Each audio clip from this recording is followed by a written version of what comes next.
的爱是永无止境，主你四面环绕我，你的爱是我苏醒，心中喜乐不足满溢。万物都向你呼喊，让赞美充满这地，黑暗终究会过去，为爱你牺牲自己，在你真光中我得到生命。你伸出大能双手，释放你属天荣耀，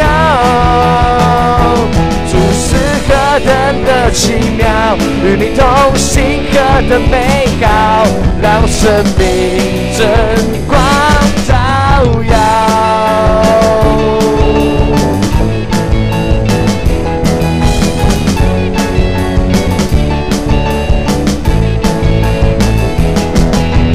你的爱是永无止境，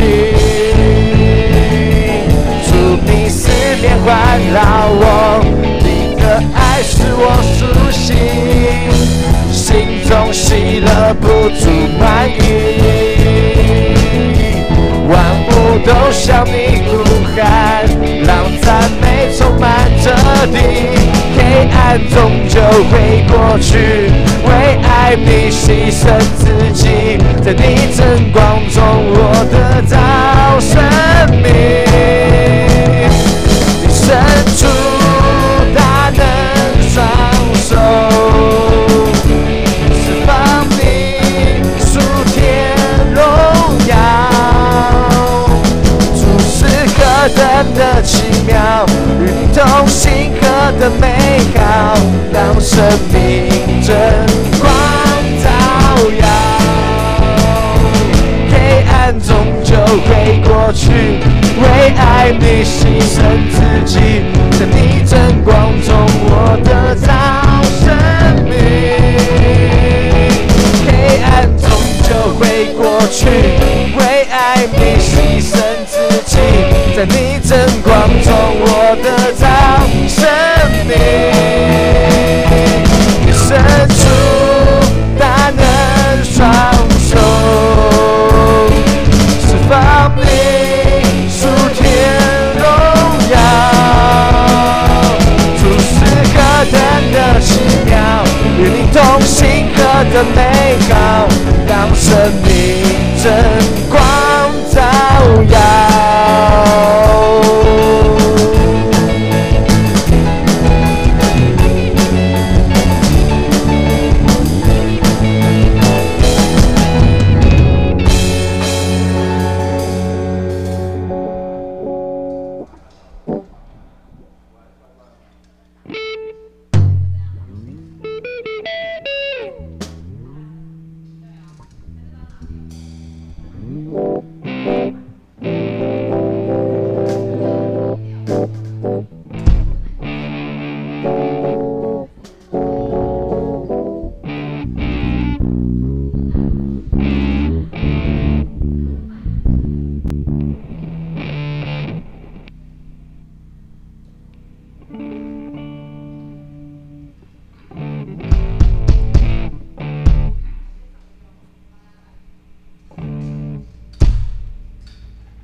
那就第二首吧。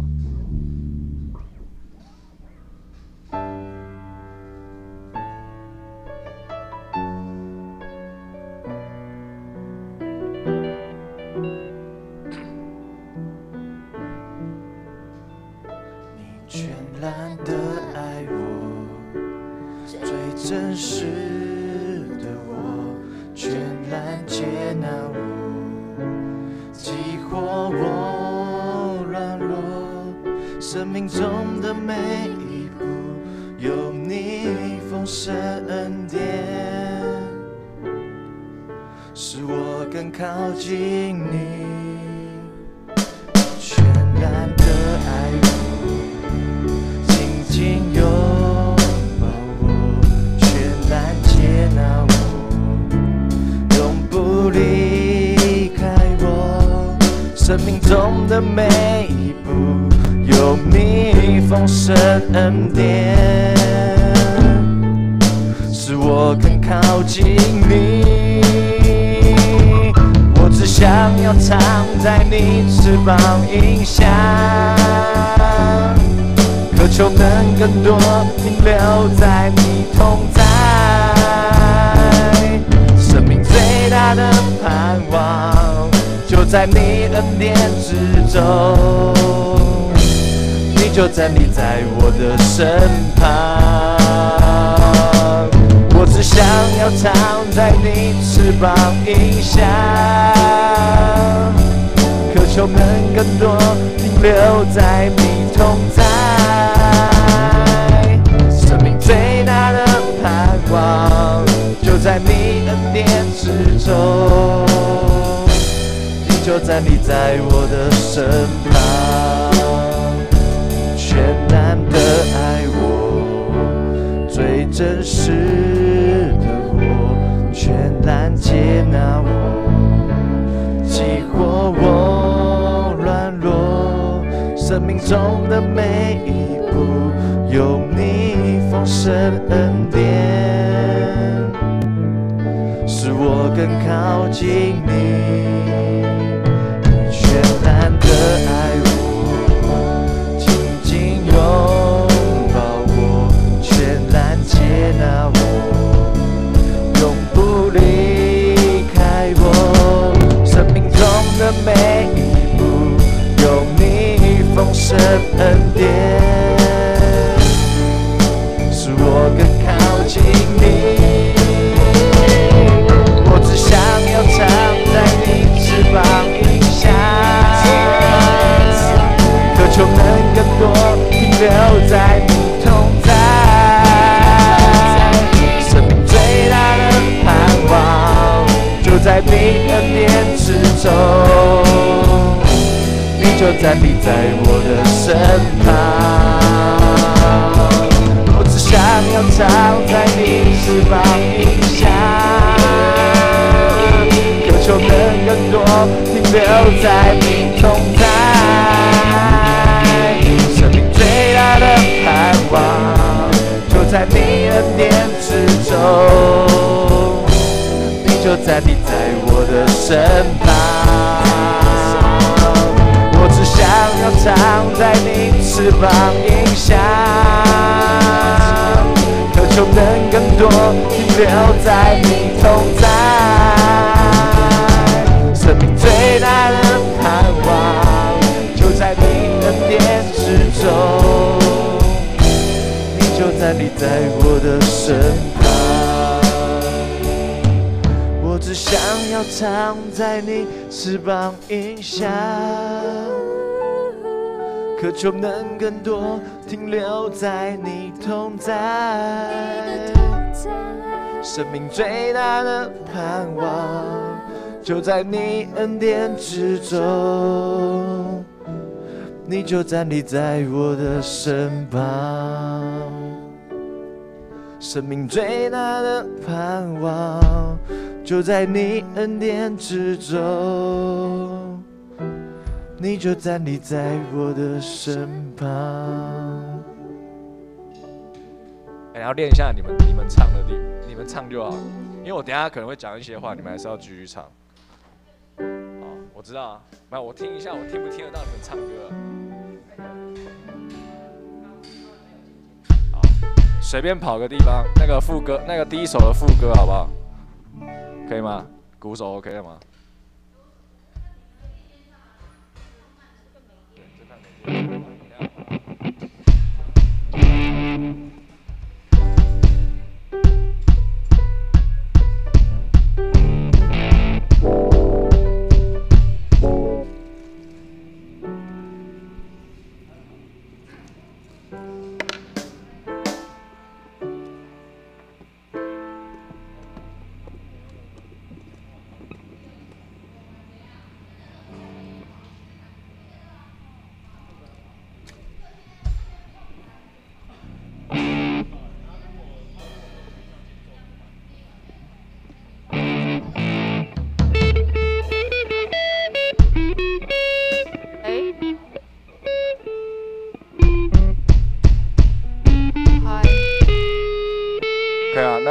第一首跑一下副歌。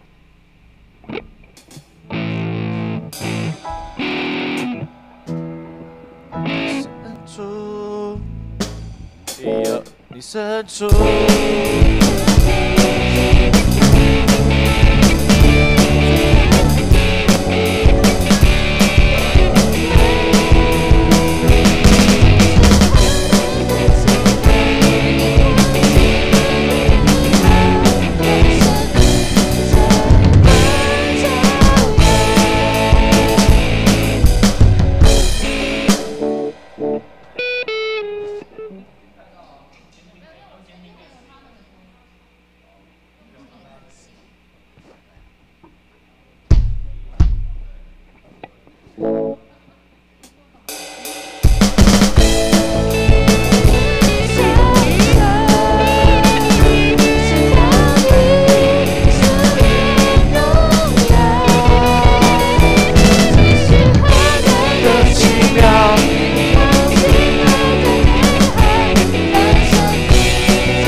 好，我们那个华语礼拜，我们在1分钟后开始，手机请关机或静音。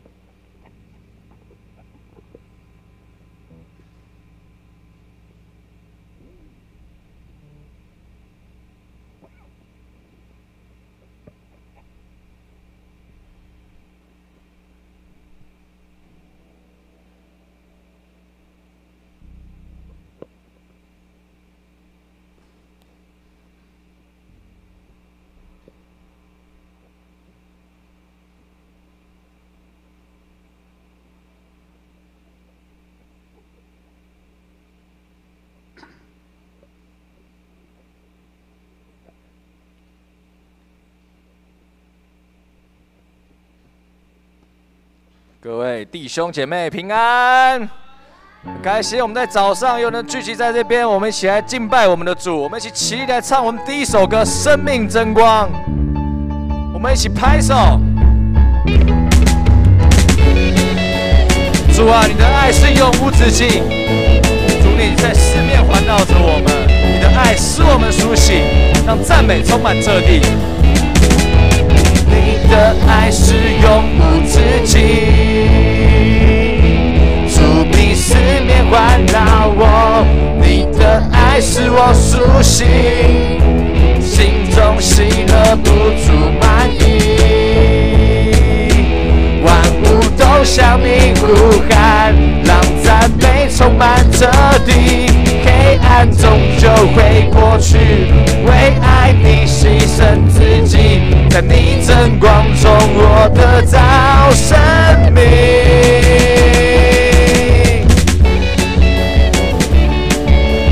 主，我们心中喜乐不住满意，我们万物都向你呼喊，让赞美充满这地。你的爱是永无止境，主你四面环绕我，你的爱是我苏醒，心中喜乐不住满意，万物都向你呼喊，让赞美充满这地，黑暗终究会过去，为爱你牺牲自己，在你真光中我得到生命。你伸出大能双手，释放你属天荣耀，主是何等的奇妙，与你同行何等美好，让生命真光照耀。主啊，与你同行是何等的美好！主啊，祈求你让我每个人的生命真光都能够照耀。你的爱是永无止境，主你四面环绕我，你的爱是我苏醒，心中喜乐，心中喜乐不住满意，万物都向你呼喊，让赞美充满这地，黑暗终究会过去，为爱你牺牲自己，在你真光中我得到生命。伸出大能双手，出大能双手，释放你属天荣耀，主是何等的奇妙，与你同行何等美好，让生命真光照耀。你伸出大能双手，伸出大能双手，释放你属天荣耀，主是何等的奇妙，与你同行何等美好，让生命真光照耀。黑暗终究会过去，暗终究会过去，为爱你牺牲自己，在你真光中我得到生命。黑暗终究会过去，为爱你牺牲自己，在你真光中我得到生命。你伸出大能双手，释放你属天荣耀，主是何等的奇妙，与你同行何等美好，让生命真光照耀。你伸出大能双手，释放你属天荣耀，主是何等的奇妙，与你同行何等美好，让生命真光照耀。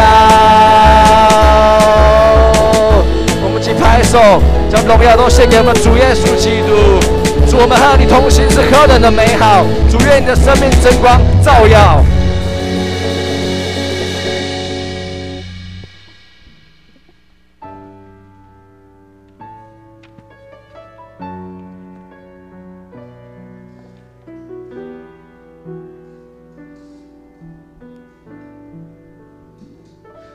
全然的爱我，最真实的我，全然接纳我，激活我软弱，生命中的每一步，有你丰盛恩典，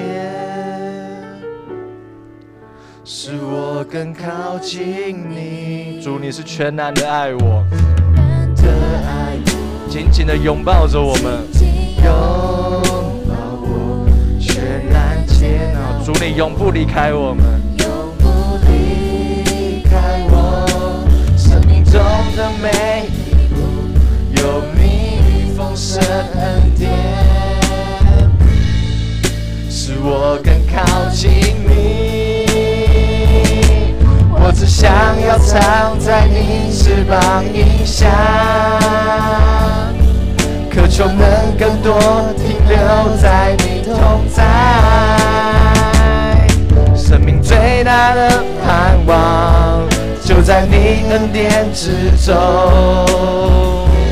你就站立在我的身旁，主，我们只想要藏在你的翅膀荫下。我只想要藏在你翅膀荫下，渴求能更多停留在你同在。生命最大的盼望，就在你恩典之中。你就站立在我的身旁，主，你全然的爱我，全然的爱我，最真实的我，全然接纳我，激活我软弱。生命中的每一步，有你丰盛恩典。主，使我们更靠近你，使我更靠近你，全然的爱我，紧紧拥抱我，全然接纳我，永不离开我。生命中的每一步，有你丰盛恩典，使我更靠近你。我只想要藏在你翅膀荫下，渴求能更多停留在你同在。生命最大的盼望，就在你恩典之中。你就站立在我的身旁，主，我们只想要藏在你翅膀荫下。我只想要藏在你翅膀荫下，渴求能更多停留在你同在。生命最大的盼望，就在你恩典之中。你就站立在我的身旁。我只想要藏在你翅膀荫下，渴求能更多停留在你同在。生命最大的盼望，就在你恩典之中。你就站立在我的身旁。我只想要藏在你翅膀荫下，主，我们恳求更多人停留在你同在，更多停留在你同在。生命最大的盼望，就在你恩典之中。你就站立在我的身旁。生命最大的盼望，就在你恩典之中。你就站立在我的身旁。我们邀请弟兄姐妹，我们来做个祷告。主，我们这一生最大的盼望，就是祈求主，我们能够在你的恩典之中。主，祈求你站立在我们每个弟兄姐妹的身旁，在这一生一路引领着我们。主，也将我们接下来的礼拜交在主你的手中，祷告奉主耶稣基督的名来求，阿们。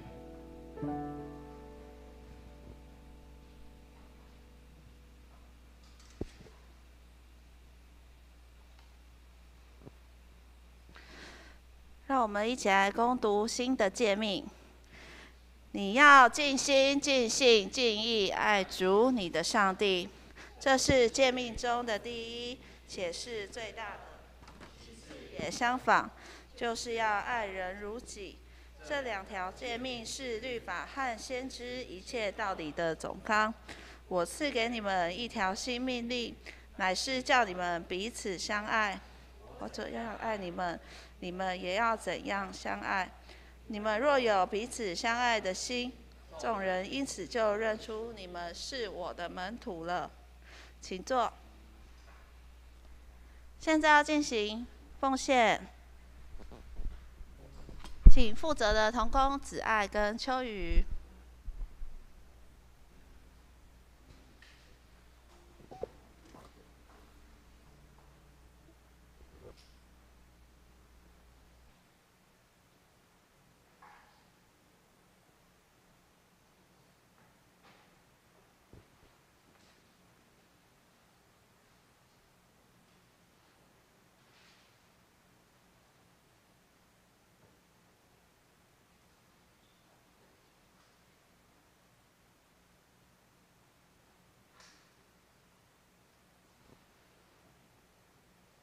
我们一起低头来祷告。主啊，感谢赞美你，让我们能够平安的在你的殿里来见你的面。在这世界上遇到这么恐怖的传染病，我们依旧能够在这里站立在这里仰望你、敬拜你。人生的每一个困难的时刻，你只让我们单单的来仰望你。求你也让我们有机会来爱这世上其他的人，让我们把你的爱来彰显出来，为悲伤的人祷告，帮助那些痛苦的人。更加重要的是，让我们能够来让更多人来认识你。也希望你来亲自安慰那些因为疫情而担心、害怕、惊惶中的人们，帮助他们的心，求圣灵来安慰他们。我们在这世上有你的陪伴，什么就都不怕了。在这里，我们也要献上一点金钱，作为你圣殿的圣工之用，蒙你悦纳。我们也要用你教导我们的主祷文，这样来祷告：我们在天上的父，愿人都尊你的名为圣，愿你的国降临，愿你的旨意行在地上，如同行在天上。我们日用的饮食，今日赐给我们，免我们的债，如同我们免了人的债，不叫我们遇见试探，救我们脱离凶恶。因为国度、权柄、荣耀，全是你的，直到永远。阿们。好，那来报告。那代祷事项呢？大家再来看，为这些需要代祷身体不舒服的弟兄姐妹来祷告。那第二样呢，10月份各团契的会长会改选，所以愿我们自己谦卑回应主的呼召，预备自己为主所用，成为主的器皿。第三样就是为 COVID-19， 虽然台湾已经防疫做得不错，但是我们要持续的为台湾的防疫祷告，因为一旦有破口，可能就不小心疫情又扩展。所以呢，我们要好好的每天都为台湾的安全来祷告，也为台湾与中共的台海安全、国际的定位来祷告，求主来掌权，来看顾台湾。教会的消息，下个主日呢，我们会举行第5次的圣礼典，今年第5次的圣礼典。如果有想要受洗的弟兄姐妹来向牧师报名，因为要有受洗前的课程的安排。那当天是不是会有圣餐的话，就是要看如果一切都很顺利，台湾现在最近都没有再升级防疫的话，没有意外，我们就是会有举行圣餐。第二点，第4季就是10到12月，我们的季表就是可能个人服饰的表，还有 schedule 都会放在周报里面，那都会随周报放在各个团契的群组，各个团契群组应该都可以看到那个牧师安排的季表。那第三点，新眼光读经手册已经放在楼下，如果有需要可以自行取用。好，那第4点呢，12月19圣诞舞会会取消，然后各个团契就是台语礼拜。就是一样分2个礼拜，那台语礼拜就是会有松年琴社跟妇女，他们会预备节目。那华语礼拜呢，就会社青、青少契跟主日学会预备节目，就是分别在2堂的礼拜进行节目的表演这样子。我们就不做圣诞舞会这样。好，那第5点，为了配合防疫，我们一样以60岁为一个分界点。第2堂礼拜就是60岁以下。那如果有用餐的需要保持1.5公尺的座位距离，用餐请勿交谈。好，那第6点，可以如果没有办法来教会，就是多用网银 ATM 转账给教会作为奉献。好，团契消息。这个礼拜台语结束礼拜，就是他们现在11点半有青社团契的聚会。那肢体消息就是感谢主看顾我们建成教会，让疫苗的覆盖率在建成教会有90%。那接下来近期要施打的有长者的第2剂，那还有年轻人、青少年13岁到22岁要打 BNT， 也为他们打这个祷告。平安祷告这样，那奉献明细有问题的话，可以来向会计说明。好，那我来念今天的报告到这边，我来念今天的圣经。今天的圣经记载在哥林多后书第3章1到6节，我们一起来读。第1节，我们岂是又好，我来念好了，因为那个 PPT 有错。我们岂是又举荐自己吗？岂向别人用人的荐信给你们，或是用你们的荐信给人吗？你们就是我们的荐信，写在我们的心里，被众人所知道、所念诵的。你们明显是基督的信，借着我们修成的，不是用墨写的，乃是用永生神的灵写的，不是写在石板上，乃是写在心板上。我们因基督，所以在神面前才有这样的信心，并不是我们凭自己能承担什么事，我们所能承担的，乃是出于神。他叫我们能承担这新约的职事，不是凭着字句，乃是凭着经意。因为那字句是叫人死，经意是叫人活。我们请知美牧师讲正道，讲道的题目是：你们就是我们的推荐信。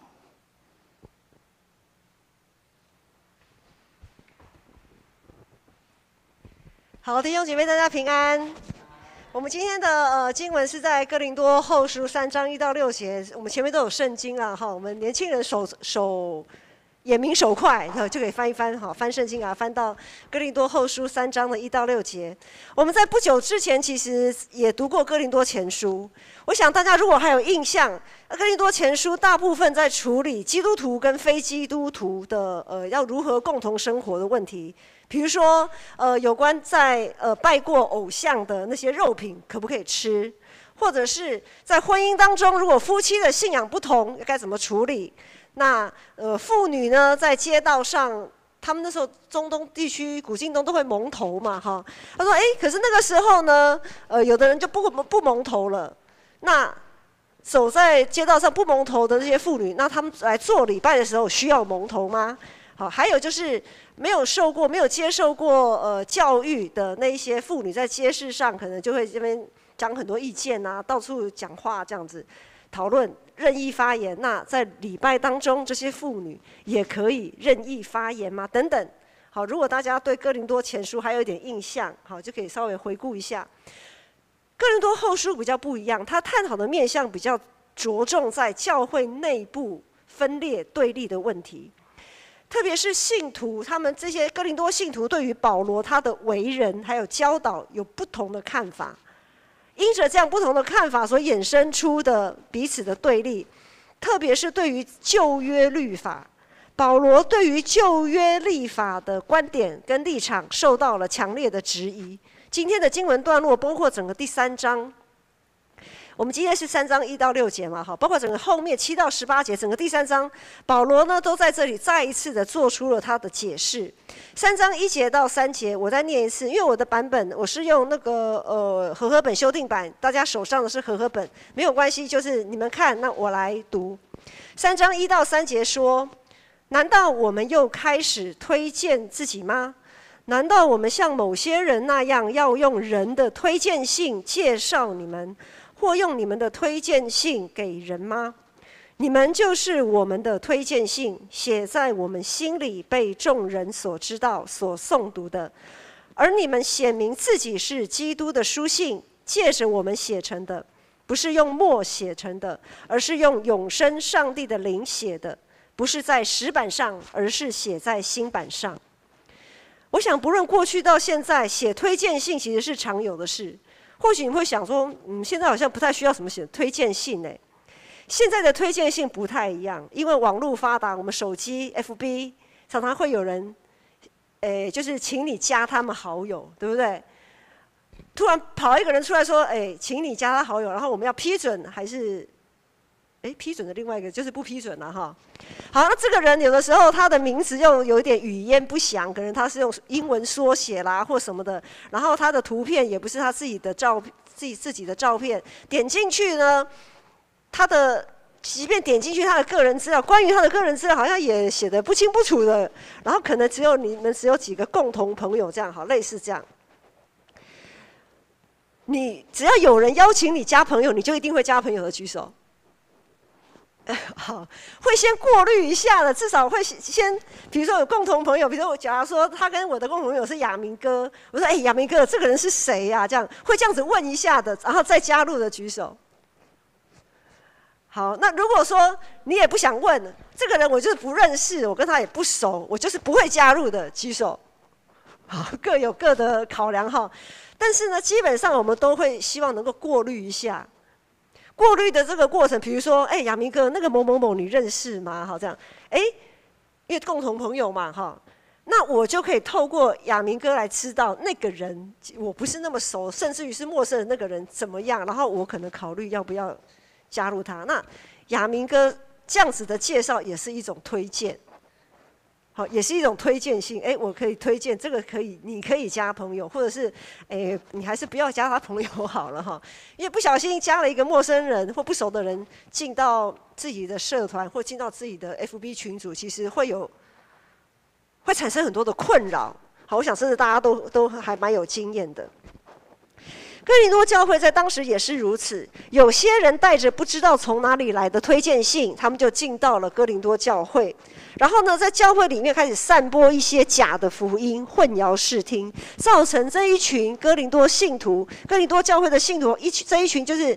因为他们比较多都是初代信徒哈，所以他们的信仰根基造成他们的信仰根基就开始松动，甚至于有些人就开始已经对保罗所传的福音，对保罗这个人已经开始打上一个很大的问号，好，甚至离开教会这样。于是保罗就跟哥林多信徒强调他书信往返其实蛮多次的，不只是哥林多前书跟后书。好，那保罗在书信里面强调，刚刚我们念的第1节说：难道我们又开始要推荐自己吗？难道我们像某些人那样，要用人的推荐信来介绍给你们吗？保罗的意思是说，我这个人，我保罗是你们所认识的，所传的福音也是你们所确实知道的，不用我再写什么推荐信向你们做保证。而你们呢？你们彼此也不需要写推荐信向别人来证明你们自己的信仰。保罗继续说，在第2节，他说：你们本身的生命样貌就是我们的推荐信啊。保罗是使徒嘛，他们有一群使徒去传福音。好，保罗说，你们这些教会里面的信徒的生命样貌，就是我们这些使徒的推荐信。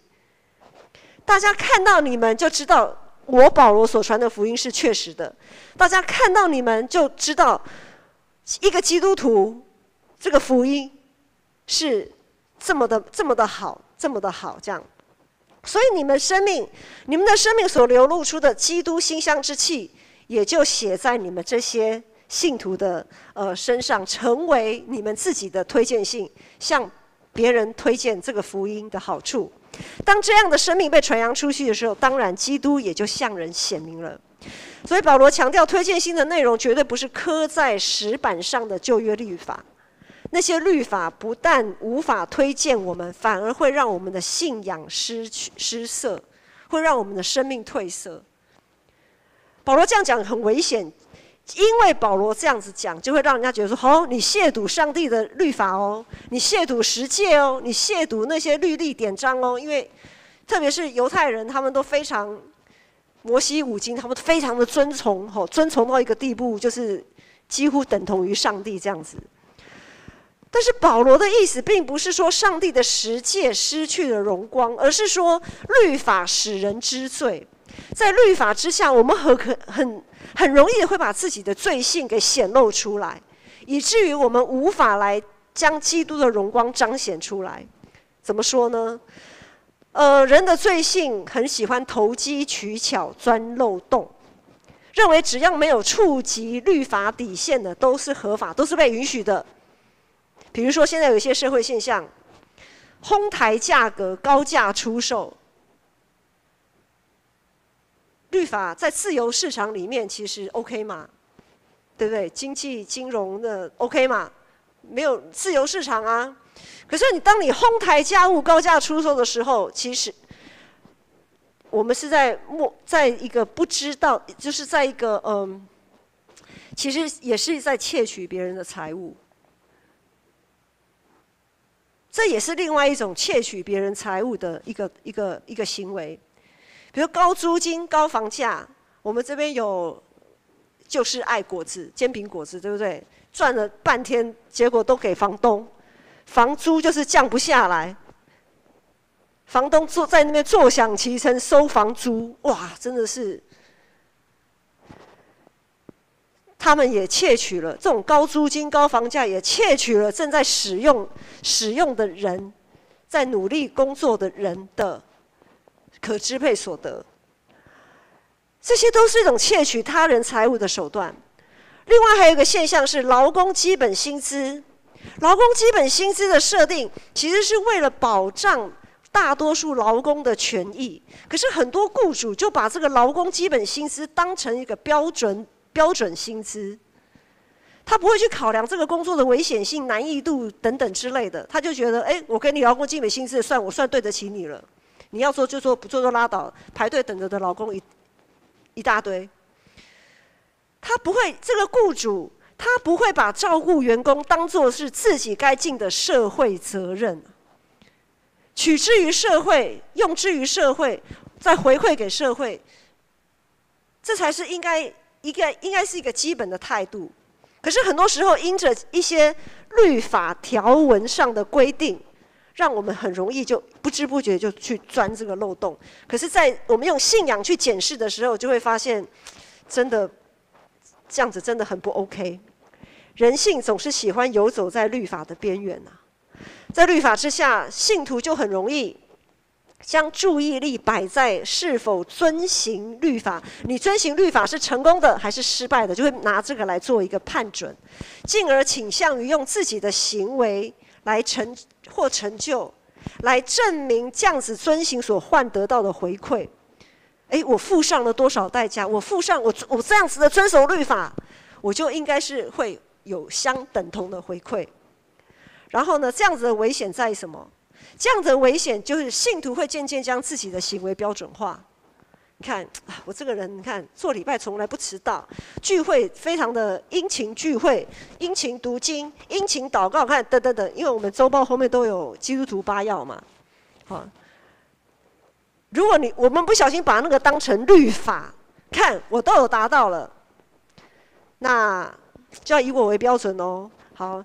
那我像不知不觉当中，我就成了一个标准，然后呢，进而会危险在哪里？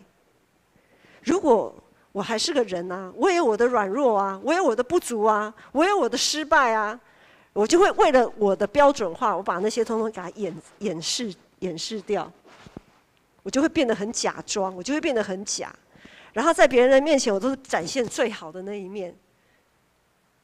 我不太愿意跟人家分享我的软弱，我不太愿意跟人家分享我的不足够，或者是不愿意跟人家分享我的缺失，我们就开始戴上一层一层的面纱，戴面具，把自己关在信仰的牢笼里面，然后成为律法的奴隶。我们就成为律法的奴隶，守那些规矩没有什么不好，只是保罗在这里强调的是，我们不要成为他的奴隶啊，不要用那个来判断一个人。好，因此遵守律法这件事并不能成为基督徒的推荐信。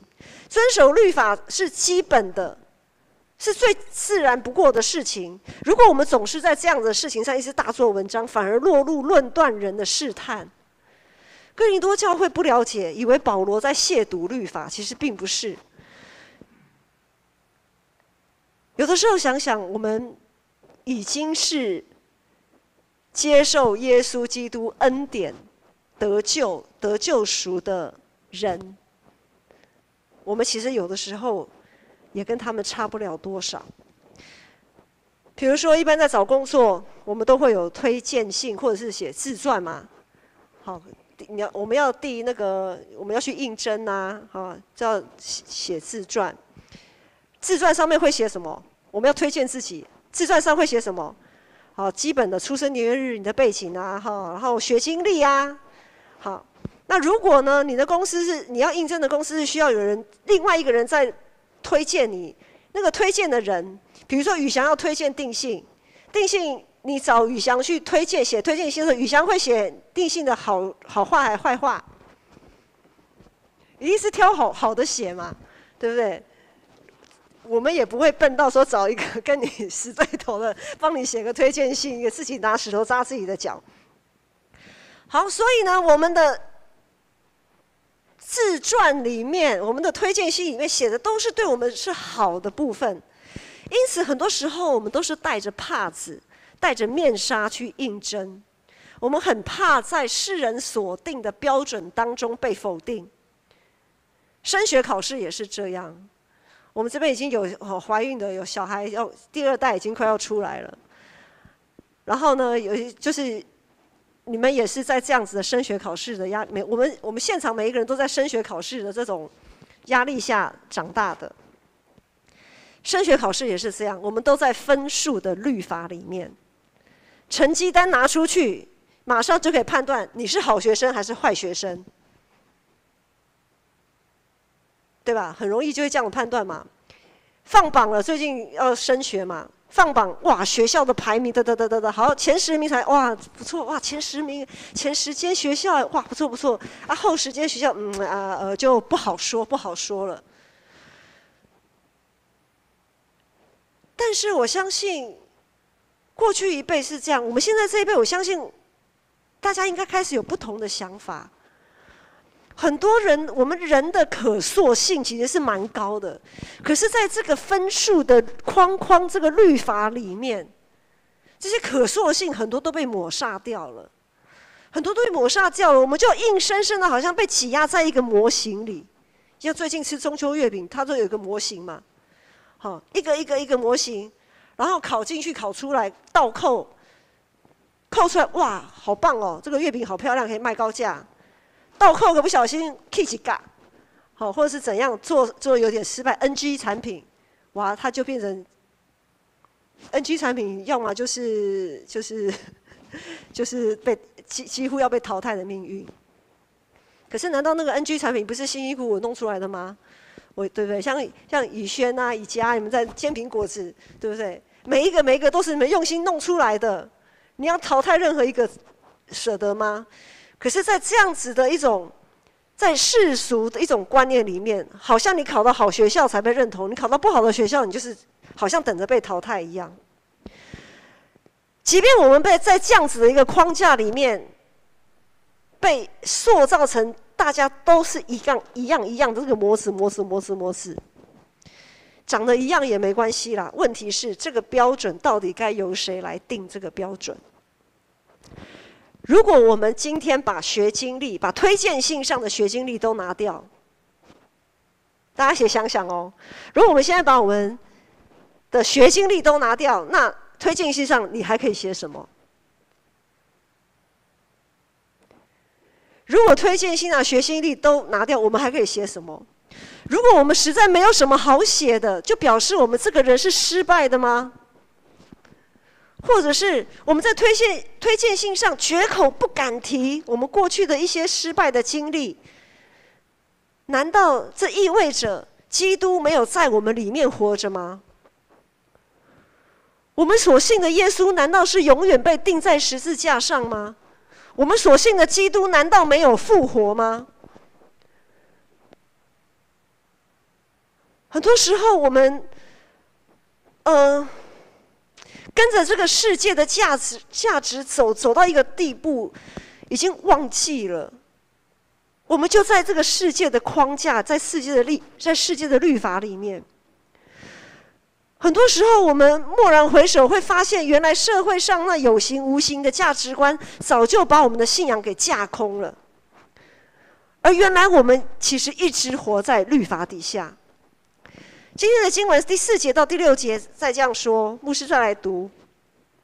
我们借着基督才对上帝有这样的信心，并不是我们凭自己配做什么事，我们之所以配做，是出于上帝，他使我们能配做新约的执事，不是文字上的约，而是圣灵的约，因为文字使人死，圣灵能使人活。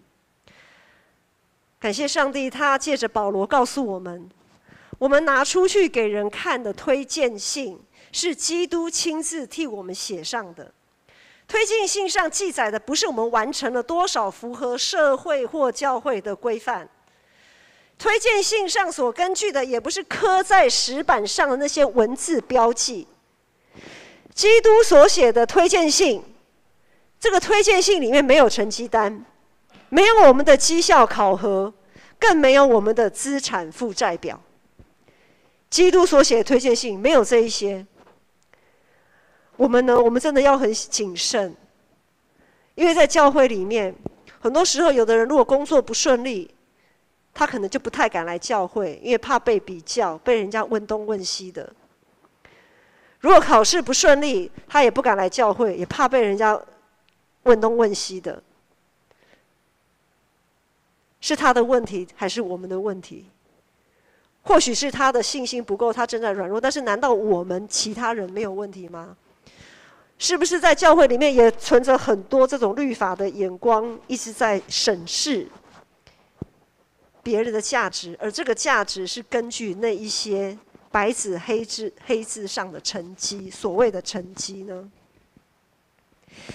基督所写的推荐信是刻在心板上的生命历程啊，记载着我们如何从失败当中，因着对上帝的信心可以看见盼望，记载着我们如何从跌倒的地方，借着对上帝的信心，倚靠他重新站立，记载着我们如何从被人鄙视、瞧不起的境况当中，借着对上帝的信心，确实知道自己实在是一个有价值的人。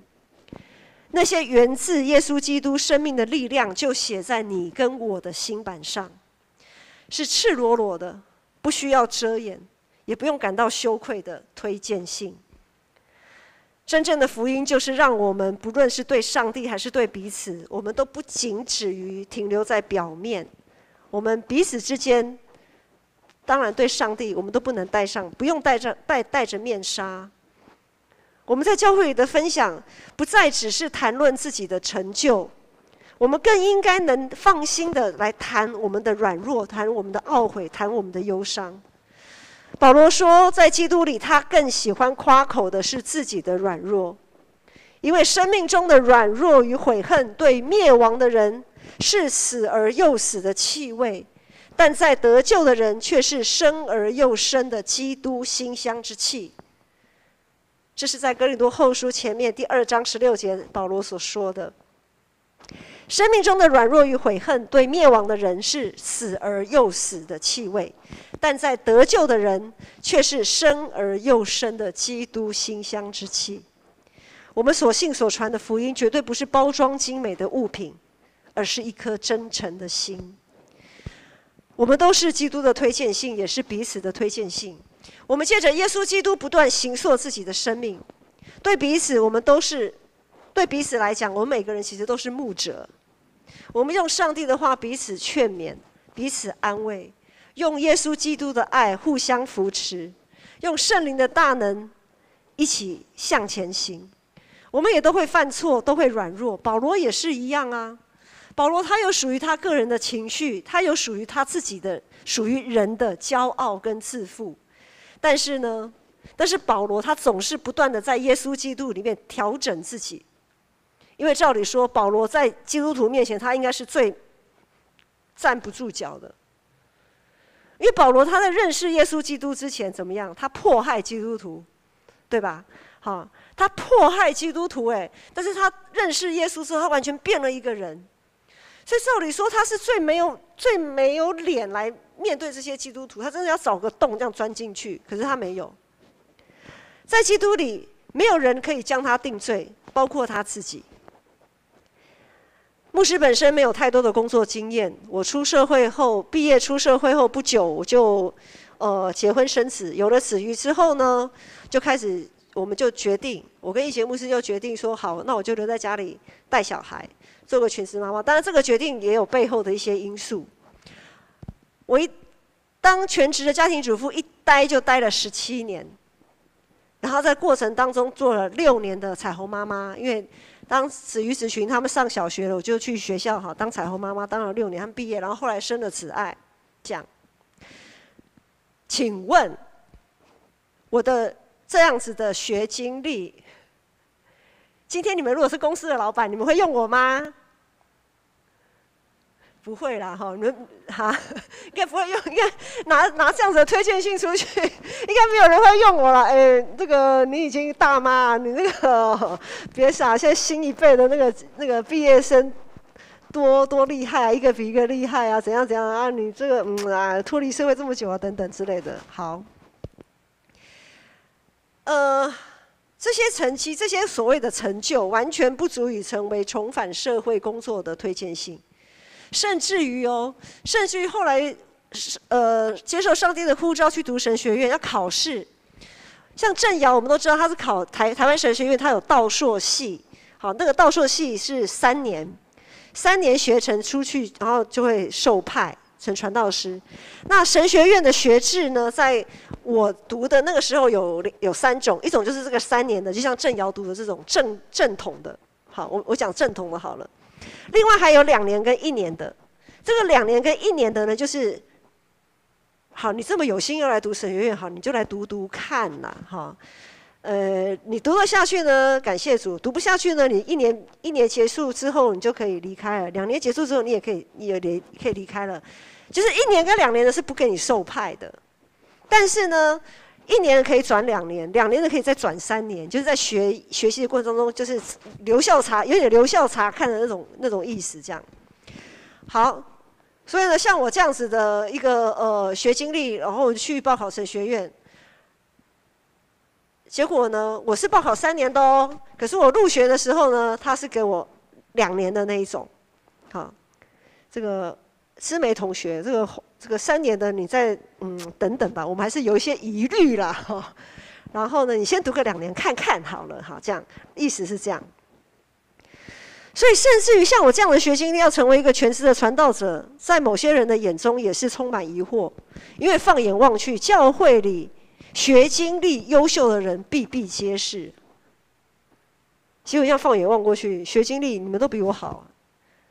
好，或许有一些那种国中生、高中生觉得，那牧师那个，我跟你讲，我在国高中的时候，你们国高中我如果是国高中的年纪，你们也比我优秀啦。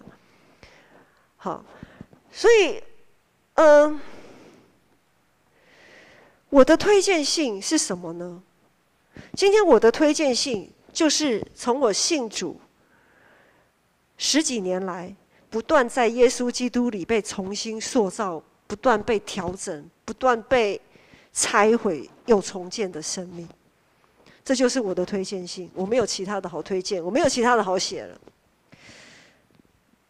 因为牧师在信主之后就没有所谓的职涯规划，为什么呢？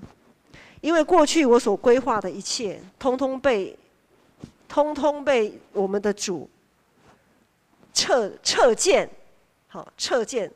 我把我的生涯规划摆到主的面前，他就这个不行啦，这条路不行啦。好，一直不断的被撤荐，然后撤荐又送件，撤荐又送件，然后后来我放弃了，说好，我不要再想什么了，我就这样走吧。因为这样的经历让我知道，唯有主掌管明天。当我在当全职妈妈的这一个路程当中，我也会像一般的妈妈一样，我也会替我的孩子的未来担心害怕。但是在不断的拆毁重建的生命过程当中，我知道只有上帝能在此路不通的时候，他会开出另外一条道路。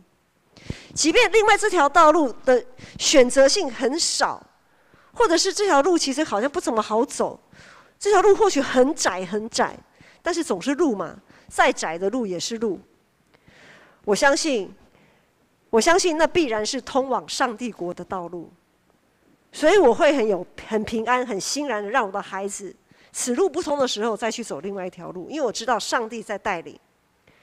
我当然有时候也会像有一些牧者很担心，偶尔会担心教会是不是有火热的心，我也会担心我长职的状况、同工的状况。但是我有的时候我也会忘记，说是保罗撒种，亚波罗浇灌，唯有上帝使他成长。有的时候我也会忘记，我也会担心，我也会害怕。但是在基督里，我也是不断调整自己，我依然选择相信上帝是信实的上帝，他是我们的大牧者，我们依靠他就必不致缺乏。今天牧师何德何能站在这里？若不是上帝的拣选，若不是耶稣基督的救赎，若不是圣灵在我身上的动工，牧师根本就不可能也不配担任这个新约的执事。因为都是上帝在做成的，难道不是吗？牧师虽然这个不会那个不会，但是感谢主，他把我放在建成教会，因为你们都会啊，我不会的你们都会，你们成为我很大的助力，成为整个上帝国度，成为整个教会在建造的一个非常，我们都是彼此都是同工，非常好的同工。所以如果不是上帝的旨意，上帝的引领，我根本不配站在这里。好，换句话说，如果连牧师都能做这新约的执事，什么是新约的执事？就是在新约里面我们所做的一切，为着耶稣基督，为着福音所做的一些服事，所做的侍奉，就是新约的执事。好，如果连牧师都能够领受，都可以来承接这个新约的执事，相信在耶稣基督里，你们必定也都能胜任。因为我们之所以配得，我们之所以能做什么，我们的能力是从上帝来的，不是从我们世俗的那些学经历价值观来的，绝对不是这样子。如果你们要替彼此或替自己写推荐信，你们会写些什么呢？听过了这样子的讲道，你们会写些什么呢？还是会写学经历吗？还是会写你们的财富所得、社会地位吗？还是会记载你们的推荐信上是否会记载我这个人是如何赤裸、毫不隐瞒的、谦卑的与主同行？很快的，又到了团契会长改选的时间。下个月，这个礼拜已经是9月份最后一个礼拜，下个主日开始就是10月，10月份是我们各个团契会长干部改选的时间。我们手里的推荐信的内容会是哪些？不论是自我推荐还是推荐他人，只要我们愿意放下那些刻在石板上那一些所谓的文字，所谓的成绩，如果只要我们愿意放下那一些论断人的文字标记，单单注视着耶稣基督里不断被更新改造的生命，我相信答案就在我们的心里了。若有什么让你现在感到不足够，或是感到很羞愧的，或是感到想要逃避的，在耶稣基督里，你大可以放下，不要再否定自己，不要再否认自己，我们也不要论断自己，也不要论断别人，因为我们不再是活在律法底下被束缚住的人，我们是活在圣灵不断的更新的一个新而又新的生命。我们可以随时随地靠着我们的耶稣基督不断的重新出发。我们一起来唱这首诗歌，最真实的我，我们用最真实的自己来献给我们的神。我们一起起立来唱这首诗歌。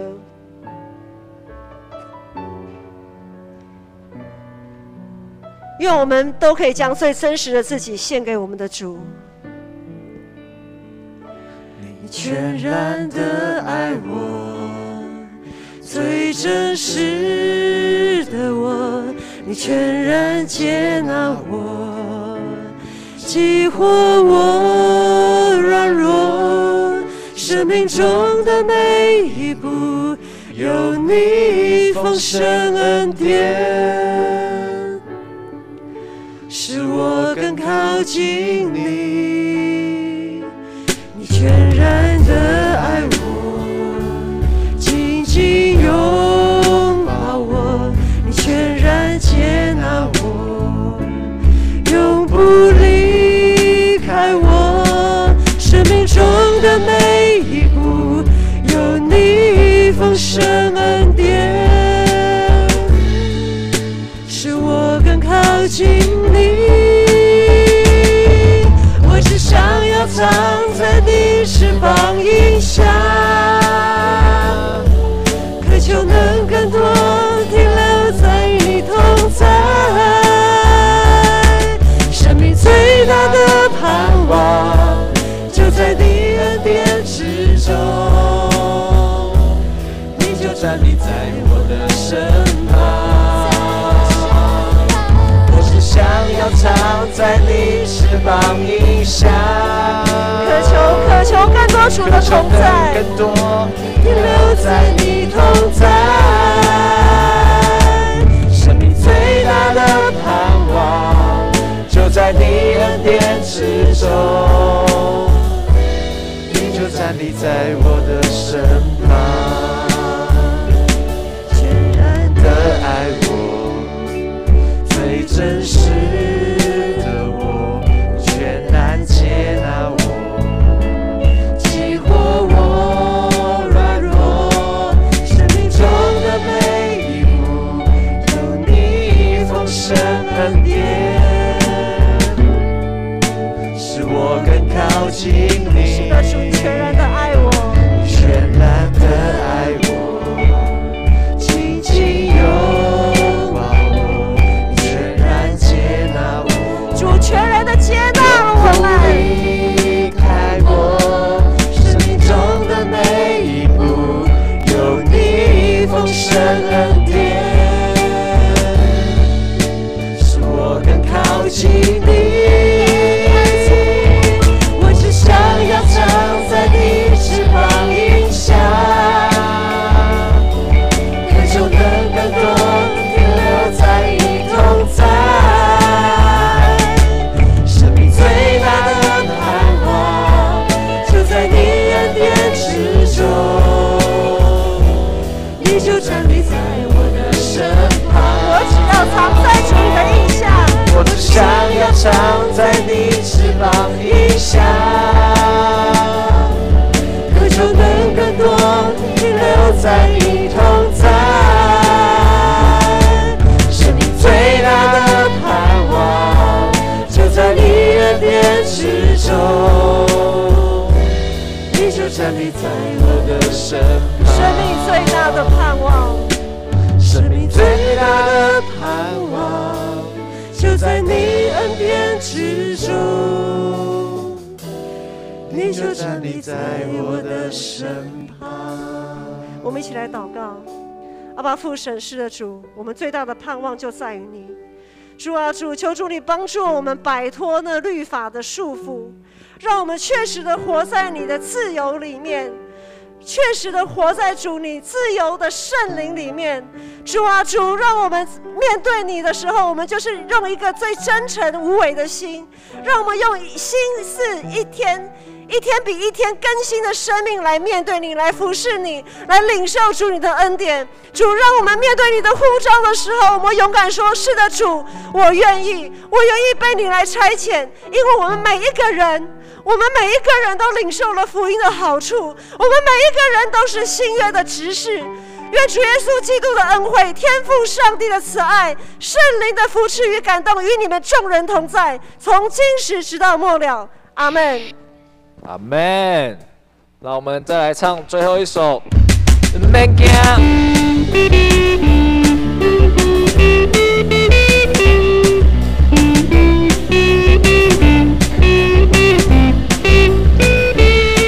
哦，主，求你使用我，哦，主，差遣我，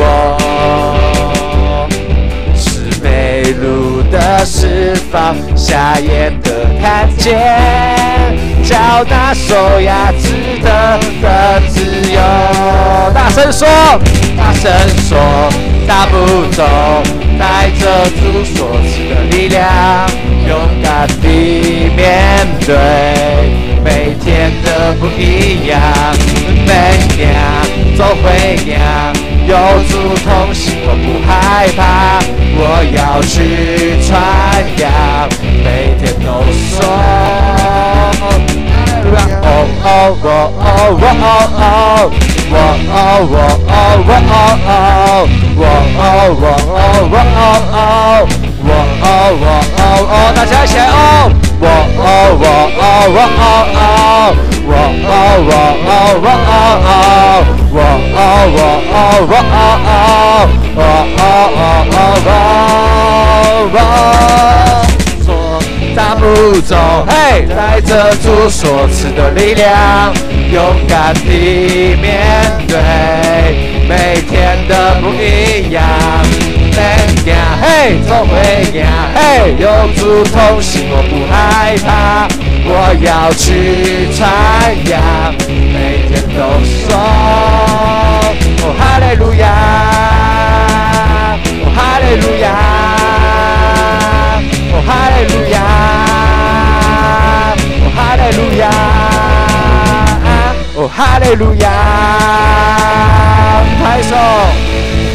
荣耀归给我们主耶稣基督。华语礼拜到这边结束，大家可以互相交谊请安。